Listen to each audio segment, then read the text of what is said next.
अस्सलामुअलैकुम। आज के हम इस वीडियो में जानेंगे पाकिस्तान की 3 सबसे डरावनी कहानियों को, जो कि बहुत ही मशहूर है और जिसे सुनकर आपको डर भी लग सकता है। तो चलिए सुनते हैं पाकिस्तान की 3 सबसे डरावनी कहानियां, जो कि बहुत ही मशहूर हैं। Number 3, Dalmia road.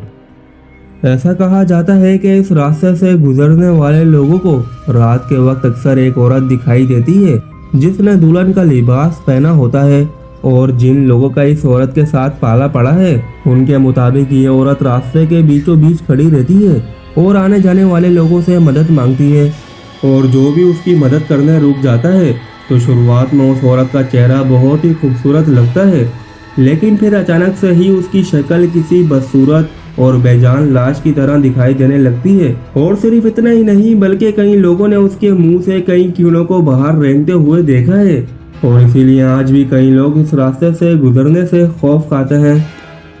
Number 2, Chaukhandi का कब्रिस्तान।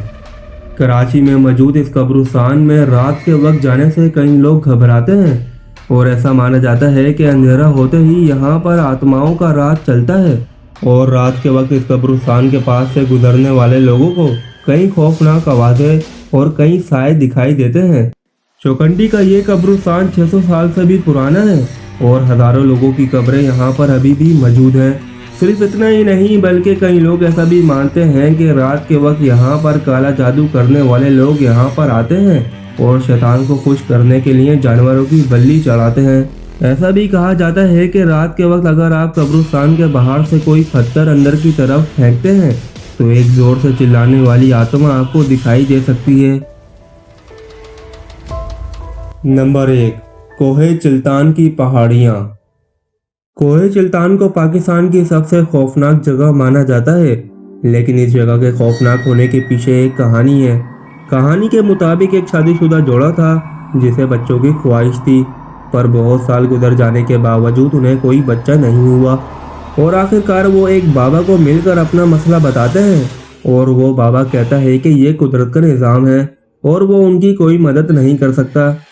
नाराज होकर घर लौट रहे उस जोड़े को बाबा का लड़का रोक लेता है और उस शादीशुदा जोड़े से कहता है कि मैं आपकी मदद कर सकता हूँ, और फिर वो उस औरत को कुछ पत्थर जमा करने के लिए कहता है, और वो औरत 40 छोटे पत्थर उठाकर लाती है, और फिर वो लड़का अपने जादू से उन 40 पत्थरों को 40 छोटे बच्चों में बदल देता है।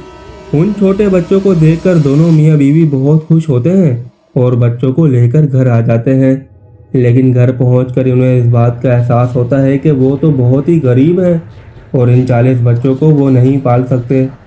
और फिर कुछ दिनों बाद वो दोनों मियाँ बीवी अपने 40 बच्चों में से 39 बच्चों को एक पहाड़ी जंगल में छोड़ देते हैं और सबसे छोटे बच्चे को साथ लेकर अपने घर आ जाते हैं।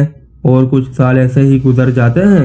फिर एक दिन अचानक से ही उस औरत को अपने बाकी बच्चों की याद आने लगती है, और इसीलिए एक रात वो अपने शौहर को बिना बताए अपने इकलौते बच्चे को साथ लेकर उसी पहाड़ी जंगल में चली जाती है। लेकिन उस पहाड़ी जंगल में जाने के बाद वो जो देखती है उसे देख के पूरी तरह से दंग रह जाती है। उसे जंगल में छोड़े गए सभी बच्चे जिंदा नजर आते हैं जो उस जंगल में खेल रहे होते हैं, और वो ये देखकर बहुत ही खुश हो जाती है और अपने इकलौते बच्चे को भी उनके दरमियान खेलने के लिए छोड़ देती है, और ये खबर अपने शौहर को बताने के लिए जाती है। और फिर दूसरे दिन वो दोनों पहाड़ी जंगल में पहुंचते हैं तो उन्हें वहां कोई भी नजर नहीं आता। दोनों मिलकर बहुत कोशिश करते हैं पर उन्हें कोई बच्चा नहीं मिलता, और ऐसा कहा जाता है कि वो 40 बच्चे जंगल में ही मर चुके हैं, और उन 40 बच्चों की रूहें उस पहाड़ी पर घूमती हैं और इन बच्चों की आवाज़ें दूर दूर तक सुनाई देती हैं, और इसीलिए 3000 मीटर से भी ज़्यादा इस पहाड़ी का नाम कोहे चिल्तान रखा गया है, जिसका मतलब है 40 बच्चों की रूहें।